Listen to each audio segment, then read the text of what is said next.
લાખના તોડના આરોપથી ઘેરાયેલા આપના ધારાસભ્ય ચેતર વસાવા ભરતી માટે તૈયારી કરતા યુવાનો પાસે પહોંચ્યા અને તેઓએ કહ્યું 400 મીટરનું તો મેદાન હોવું જ જોઈએ। નમસ્કાર, હું છું મમન। અમારા વિશેષ કાર્યક્રમમાં તમારું સ્વાગત છે। આમાંથી કેટલા લોકો પીએસઆઈ અને કોન્સ્ટેબલની પરીક્ષાની તૈયારી કરે છે? ખાલી હાથ ઊંચો કરી દો। ચાલો, સરસ, એમના માટે પણ જોરદાર તાળીઓ। તો જે પીએસઆઈ અને કોન્સ્ટેબલની ભરતી હમણાં થોડા મહિનામાં આવવાની છે, તો એ ભરતીમાં પણ આપણા વિસ્તારમાંથી વધારેમાં વધારે લોકો લાગે, એમાં ભાગ લે, પાસ થાય અને નોકરીમાં લાગે, એ ઉદ્દેશ સાથે આજે તમારી વચ્ચે વાત કરવા આવ્યા છે। આજે જ્યારે ભરતીઓ થાય છે ને, એ કોઈ પણ ભરતી હોય, પોલીસની હોય, બીટગાર્ડની હોય, ગામ સેવકની હોય, તલાટીની હોય, અને તમે જોજો આપણા નર્મદા જિલ્લા કરતા બનાસકાંઠા, સાબરકાંઠા જેવા જિલ્લાઓની યાદી તમે જોજો। આજે આપણા જિલ્લાના લોકોમાં શક્તિ તો છે, તમને આગળ કીધું એમ 11 વાગ્યાથી 4 વાગ્યા સુધી નાચશે ને બેન્ડમાં, ડીજેમાં, તો પણ થાકતા નથી। પણ એ શક્તિનો ઉપયોગ ક્યાં કરવાનો છે, કયા સમયની મર્યાદામાં એનો ઉપયોગ કરવાનો છે, એ યુવાનોને આપણે બતાવવું પડશે। આજે ભલે અહીંયા 20 લોકો બેઠા છે, પણ આજુબાજુના 8 થી 10 ગામો તમારા આવે છે, તો એ 8 થી 10 ગામના યુવાનો આવનારી ભરતીમાં ફોર્મ ભરેલા હોય તો કે નહીં ભરેલા હોય તો ફોર્મ ભરી દે અને એની એક સારી વાતાવરણ અહીંયા આપણે ઊભું કરી શકીએ। આપણા મોસ્કુટ વોડપાડા ગામમાં એ ભરતીમાં ભાગ લેનારા ઉમેદવારો માટે દોડ માટે એક સારું ગ્રાઉન્ડ ઊભું કરી શકીએ, રનિંગ માટે એક સારું ગ્રાઉન્ડ ઊભું કરી શકીએ, એમના વાંચન માટેનો એક સારો સ્થળ ઊભું કરી શકીએ।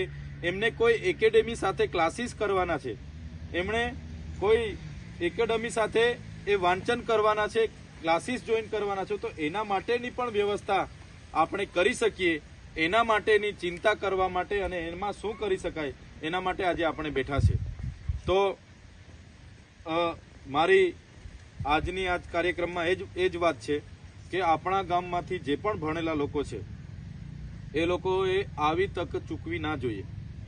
ભરતીનો સમય છે, ઘણીવાર એવું થાય છે કે આપણા લોકો જ્યારે ભણતા હોય, 12મું પાસ કરે, કોલેજ કરે, એમને એવું થાય ગંભીરતા રહેતા નથી। મમ્મી પપ્પા જ્યારે ખેતી કરતા હોય, મજૂરી કરતા હોય, મોગા મોગા મોબાઈલો લઈ માગે, મોગી મોગી ગાડીઓ લઈ માગે અને જુવાનીઓ ટીમ બનીને પાર્ટીઓમાં ફરતા હોય, લગ્નોમાં ફરતા હોય ત્યાં સુધી એની 35 વર્ષની ઉંમર પૂરી થઈ જાય। થઈ જતી છે કે નહીં થઈ જાય? થઈ જાય। અને જ્યારે એના પર જવાબદારી આવે એટલે બિસ્તરા પોટલા તૈયાર કરી, બેગ તૈયાર કરીને પછી હીરામાં જવાનું, કંપનીમાં જવાનું, સુરત જવાનું, પછી જ્યારે બાળકોની જવાબદારી આવે ત્યારે કંપનીમાં જવાનું, આ જવાનું, પણ પછી કોઈ ઉદ્ધાર થતો નથી। કેમ કે જમીનો તો આપણી પાસે છે નથી વધારે, થોડી ઘણી 2-5 એકર જમીનો છે, આપણા ડાયા લોકો કરે છે, અને એ જમીનો વધવાની નથી। આપણે 2 ભાઈઓ હશું, 3 ભાઈઓ હશું તો એના ટુકડા પડવાના છે। તો સરકારી ભરતીઓમાં વધારે ને વધારે યુવાનો આપણા વિસ્તારમાંથી ભાગ લે, પોલીસમાં પાસ થાય, પીએસઆઈમાં પાસ થાય, એના માટે આપણે શું કરવું જોઈએ એ દિશામાં આપણે બધાએ આગળ વધવાનું છે।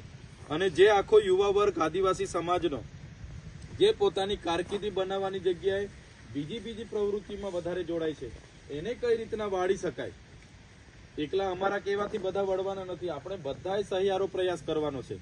તમારા 10 મિત્રો હશે તો 10 મિત્રોને તમારે સમજ પાડવાની છે, ભાઈ ભરતી પડી છે, ફોર્મ ભરી દે, મેં પણ ફોર્મ ભર્યું છે, એને કહેવાનું છે ચાલો સવારે અમે 5 વાગે મોસ્કુટ વડપાડાના ગ્રાઉન્ડમાં દોડવા જઈએ છીએ, તારે પણ આવવાનું છે, એને પણ સાથે દોડાવવાનો છે।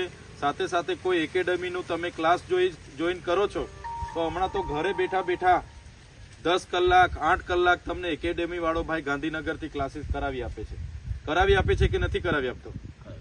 તમે ઘરે બેઠા પોતાના ખેતરે બેઠા પણ ક્લાસીસ કરી શકો છો, એવી આખી જોગવાઈ છે। ત્યારે જે પણ લોકોએ હમણાં જે ફોર્મો ભર્યા છે અને જે લોકો બાકી હશે આવનારી ભરતીઓમાં ફોર્મ ભરવાના છે, બધા જ યુવાનોને મારે વિનંતી છે, તમારે બધાએ પોતાનો ધ્યેય એકવાર નક્કી કરી લો। રમવાનું તો ખરું જ, ક્રિકેટની હરીફાઈમાં પણ રમવાનું ખરું જ, જીવન સાથે બધી જ વસ્તુ જોડાયેલી છે। ક્રિકેટ રમો, વોલીબોલ રમો, તમે ડાન્સમાં જાઓ, નાચણામાં જાઓ, સંગીતમાં જાઓ, એ તો જીવનની ગૌણ જરૂરિયાતો છે, એ તો કરો જ, પણ મેન તમારા કેરિયર બનાવવા માટે આપણે ફોકસ કરવું પડશે। અહીંયા ઘણા વડીલો પણ બેઠા છે, તમારા ફળિયામાં પણ એવા 12 પાસ અને કોલેજ પાસ ઘણા વિદ્યાર્થીઓ કામ વગરના ફરતા હશે, એમને પણ પૂછો ભાઈ કોલેજ પૂરું કર્યું છે તો હવે શું કરવાનો છે, શું કરવા ફરે છે, કેમ જતો નથી, કેમ પરીક્ષાની તૈયારી થતી નથી, પોલીસની ભરતીમાં જવાનો છે કે નહીં, હમણાં ભરતી પડી છે એમાં કેમ ફોર્મ ભર્યું નથી, દોડવા જા, વાંચ. અને એવા લોકોને પણ આપણે તૈયારીઓ કરાવી પડશે.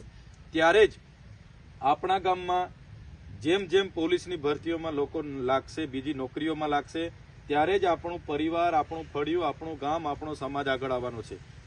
શિક્ષણ સિવાય ઉદ્ધાર નથી. અને એમાં પણ પોતાનું જીવન એ જે જીવન મળ્યું છે એને બગાડવા કરતાં પણ સારું જીવન, સારી નોકરીમાં જોડાઈને સારું જીવન જીવે એના માટેની આપણે બધાએ સમજણ પાડવાની છે અને આપણા લોકોને એ દિશા તરફ વાળવાના છે. એ વાત કરવા માટે આવ્યા છે. અને જે પણ લોકોએ ફોર્મ ભર્યા છે એમને તો મારે વિનંતી છે, હમણાં તમારી જ્યાં સુધી પરીક્ષા તમે પાસ ના કરો ત્યાં સુધી બીજી ફાલતુની બીજી બધી પ્રવૃત્તિ હમણાં બંધ કરી દો. જ્યાં કોઈ બીજો પ્રસંગ હશે, તમારા મમ્મી પપ્પાને મોકલો, તમારા બીજા ભાઈને મોકલો, કોઈ લગ્નમાં જવાનું હશે, આ જવાનું, ખેતીનું કામ હશે, ત્યારે પણ ઘરનાને કહો, મમ્મી પપ્પાને બી કહો કે ભાઈ અમને 3 મહિના સમય આપો, મારે પરીક્ષા આપવાની તૈયારી કરું છું. 3 મહિના સમય તમને ઘરના પણ આપશે. ખેતીનું કામ હશે, ઢોરનું કામ હશે કે બીજી બધી ઇતર પ્રવૃત્તિ હશે તો 3 મહિના એ પ્રવૃત્તિ પણ સાઈડ પર મૂકી દેજો. અને 3 મહિના કઈ રીતના આ પરીક્ષામાં પાસ થાય એ રીતના તમારે બધાએ 3 મહિના મહેનત કરવાની છે.